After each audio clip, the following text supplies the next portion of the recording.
The Easter break's nearly here. You might be planning some days out over the next few weeks. The new edition of the Rough Guide to Accessible Britain is now out, and for the first time it includes attractions which take into consideration people with neurodiverse conditions, the sort of thing we've been talking about.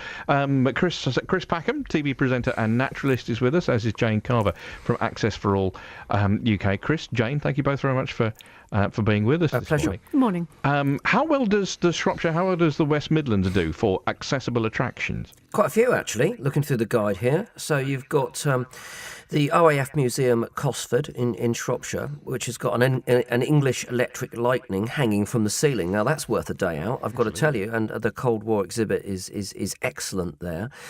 Park Hall Farm in Shropshire again, the countryside experience there. Twycross Zoo, of course, is not too far away. Think Tank Museum in Birmingham. West Midlands, there's a good collection of sites which have been reviewed for the Accessible Guide. Bearing in mind that the Accessible Guide has been going for some time and was started off looking at physical impairments, everything from wheelchair users to people who are partially sighted. Or with hearing impairments too. But now its expansion is into the cognitive difference as well, which is something that we're very keen to celebrate and encourage, of course. So, Jane Carver, how did that come about? It was a desire, really, to make the new Rough Guide more inclusive. So to enable anyone to, regardless of your access needs, whether it be physical or cognitive, to have a look at some days out that would be great for the whole family. So what we've included this time, there are 30 new listings in this new guide, which you can download free, the whole guide at accessibleguide.co.uk, 180 venues in total. And what's been included this time is information for people who are on the autistic spectrum. So it's got information about the information, facilities and customer services that are there for all visitors, and including people with autism. So it will have information about, where you can park, whether there is a fast track queuing system, because a lot of people with autism find it difficult to queue. It will tell you if there is a quiet space where people can go if they get too overwhelmed with the different exhibits, etc. It will talk about whether there's a changing places toilet, which is important for a large number of visitors. 250,000 people in the UK need those. And it will talk about the sights, sounds, tastes, textures and smells that you can expect in that venue. So it's all about being really welcoming and inclusive. And Chris, from your experience, what's it like going somewhere new when some of these things are, if you like, question marks in your mind? Difficult. I mean, the comfort of something which is predictable is always there. There's quite a lot of neophobia, fear of new things in the autistic community. And so if the person themselves or their carers or their parents can read the guide and have the confidence to know what to expect, that will probably hopefully be enough to get them in the car, on the train, on the bus, whatever it happens to be. But from my point of view, as a child, bearing in mind this was the 1960s and 70s, my parents had no idea what was going on at all. Not their fault. There just wasn't the information there at the time for them to make that assessment. I would be taken to places which were just entirely unsuitable for someone of my, mental disposition, basically. And they presumed, this would be a fabulous day out for all the family. It would be great, and we'd all have a fantastic time. But the simplest aspects of that environment would be unsuitable for me, and it would just end in a rapid disaster. I'd hate to bring this all flooding back, Chris, but can you think of an example of when they took you to, if you like, exactly the wrong place unknowingly? Yeah, I mean, anywhere which was hugely overcrowded with people who were in a disordered environment, so everyone moving from one place to another, not on paths.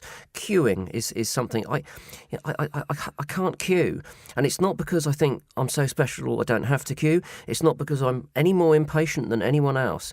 But the queuing environment very rapidly becomes incredibly, generates anxiety. And that's not just queuing, next to people physically waiting to go through a doorway. That's also queuing in the car park. And even as an adult, I've driven to places with my partner and stepdaughter, and we've got there, and the parking facilities haven't been the way I like or need them to be. And we've just turned around and driven home, and that's not great for us. That's that precipitated anxiety in my stepdaughter. And she's at the time, I remember saying, we've driven all this way. We can't just drive all the way home. And it's like, yes, we can, because I don't want to go there anymore. It's that simple. So if those sorts of things are outlined in the guide, this means you know what to expect. And it's that I think that people who care for, particularly young people on the autistic spectrum, it's that they need to get them out. It's always going to be challenging. Every single person is different.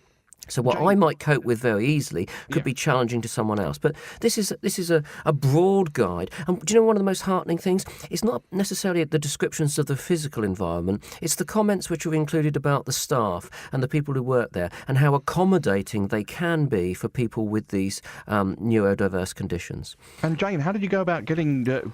Because that's first-hand experience. Did you send people round to check them out? Yeah, each of the 180 venues has been visited by someone who is either a disabled person themselves or who has visited with a disabled relative or friend or someone that they are the assistant to. And so it's been visited firsthand and then evaluated against a set of criteria very honestly. Sometimes it will be a mystery visit, so people won't know that it is a reviewer from the Rough Guide who is there. Sometimes it will be a planned visit. But what we're looking for is to assess each venue against a set of criteria and looking at the information facilities and customer services that are there at each stage of the customer journey for each range of access needs, and providing an honest review so that people can make their own mind up about whether it's going to be a good day out for them. It's a little bit like having a best friend who's gone in advance to a venue and evaluated it and given a description so that you can judge for yourself if it's right for you. What a brilliant idea! Did any of the attractions find the other staff nudging each other, saying, "Isn't it that bloke off the telly?" Or didn't Chris take part in doing that? There were a few of these that I could have reviewed, and there were certainly some things that I could add to them. I'm very pleased to say that there's an enormous breadth of attractions in the guide, many of which are outside. So there are zoological collections, there are nature reserves, there are natural parks, and of course we know full well across the whole of society how important it is for our physical and mental health to get into these outdoor environments. So those are included too.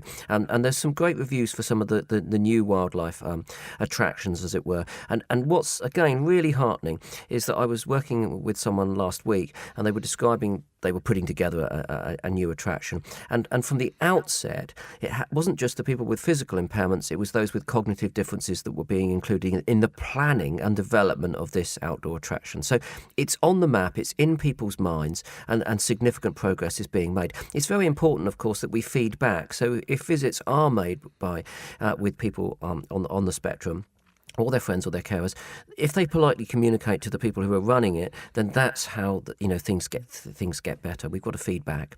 Jane, you're a parent of a child with autism. Just before talking to you, we heard from Alison in Hamwood, who was praising Alton Towers. If you go along and if you let them know in advance and say that you've got a child with autism coming along, then they'll make all sorts of extra provision for you. What's been your experience of being a parent with a child with autism? I think for me, some of the most important things are to have lots of information in advance of a visit. So, if there is information easily accessible on your website, on a venue's website, so that I can look at pictures with Megan and I can sort of plan the visit, then that's an enormous help to me. And if it's making your accessibility information easy to find. Some venues have a quiet space, which means that if Megan has a meltdown because she's overwhelmed, we can retreat to a quiet space and become calm. So that's very helpful. Some places have what you might call visual stories, which give the story of the visit to a venue so that I can go through that with Megan in advance. So she has a real fear of the unfamiliar. So anything that I can do to make a venue familiar to Megan in advance of a visit, I will take that opportunity. Your favourite place is in Blackpool, isn't it? I absolutely love Sandcastle Water Park because accessibility is part of their guest service excellence. So they want to be welcome and inclusive to all visitors, including visitors with access needs, and it runs right through the whole organisation. So they've got information in advance. They've got the Sandcastle story, so I can prepare Megan in advance. They've got a fast track system to get us through the queue. They've got changing places, toilets.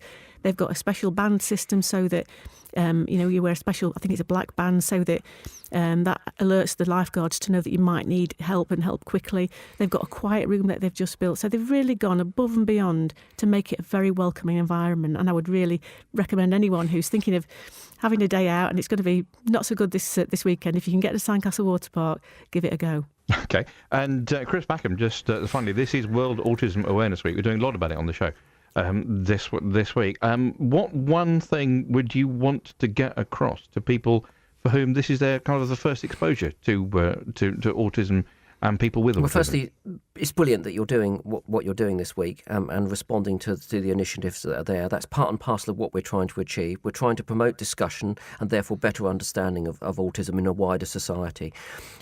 In the past, I would ask for tolerance from people, but there's a patronising element to that. We're asking for acceptance, just to think that we're a little bit different than perhaps most people, and therefore just little changes in our lives can make a significant difference to us, which will allow us to be far more fulfilled and therefore live richer and more complete lives. And those little changes can be so easily achieved if we're able to communicate and articulate them. So please listen to the autistic community, because sometimes they're not going to be asking for much to make a lot of difference to them. And Chris Packham and Jane Carver, thank you both very, very much for being with us this morning. If you want to find out more, then you can go to www.ax.